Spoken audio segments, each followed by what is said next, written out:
The police prosecuting team, led by Superintendent Emmanuel Basintele, brought Josephine Panyin Mensah to the Takoradi Harbour Circuit Court A as early as 6 a.m.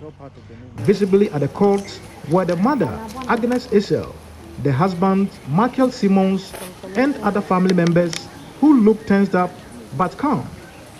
The case was, however, called a little after 9 a.m.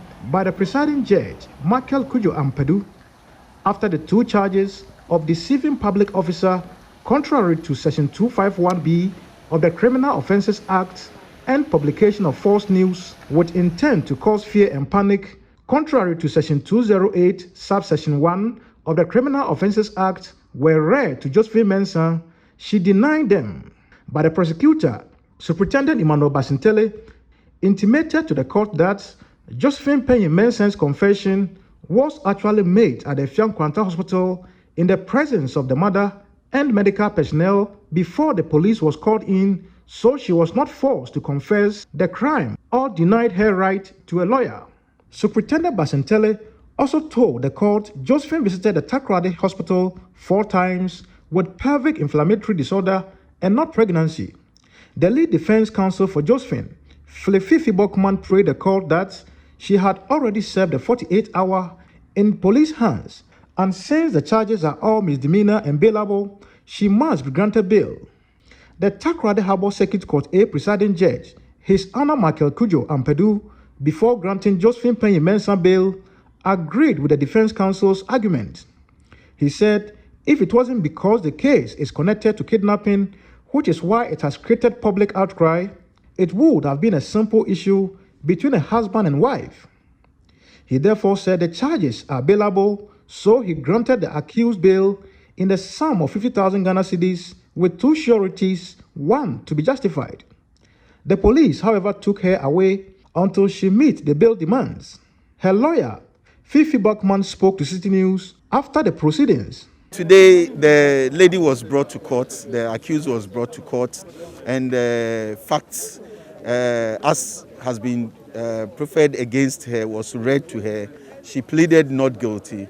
So the only thing is that if prosecution was not ready to go on, you will have to apply for bail so that she can have access to her counsel, and we proceed with the matter. So the court, looking at the circumstances, the court looking at the application that we have made, granted the bail that she should have 2 sureties, 50,000, 2 sureties to be justified, one to be justified, that's all. And that is it. So we are coming on the 14th of October, 2021 for case management. That is, prosecution will have to gather all their documents, evidence, everything, and present it to court. Give us a copy, we look through, then we proceed with the matter. For the bail, it is in the bosom of the judge. So you could see that I craved his indulgence, that he should exercise the discretion. It's a bailable offense. All offenses, are bailable, but the circumstances of the case might, make the court refuse bail. But the Honorable Court, looking at the arguments, looking at everything, decided to grant bail, and it was properly done.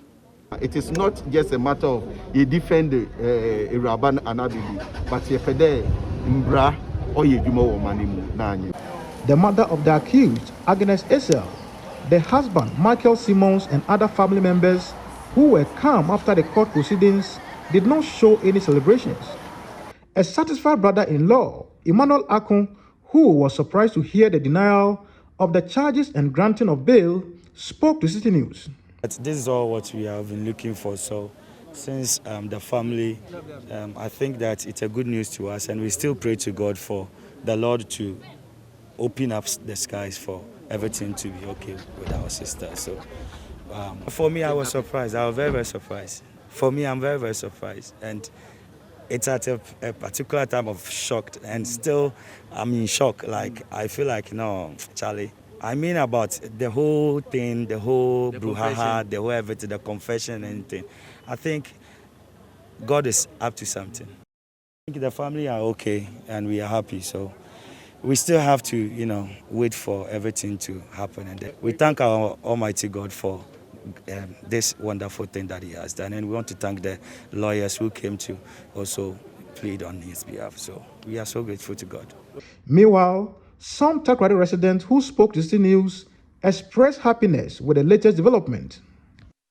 We thank God that she has been granted a bail of 50,000 cedis, and also the citizens of Colombia are very happy to hear this particular outcome, because at the end of the day, we were all wondering what is going to happen, and at the end of the day, we've also seen that the leaders actually didn't let us down. They've helped that at the end of the day she's coming home. So we thank God and we are very happy with whatever that has gone on. Only this morning I heard this news that the lady has been granted bail. Well, as for me in particular, the judges know what is good. Although it is surprising to hear that the lady at the court today denied the earlier information that the police put out that she has actually confessed to committing these crimes, it is an indication that there is more surprises to be expected when the court actually resumes on the 14th of October. For Citi News, I'm Akwesi Ejenim, Takoradi.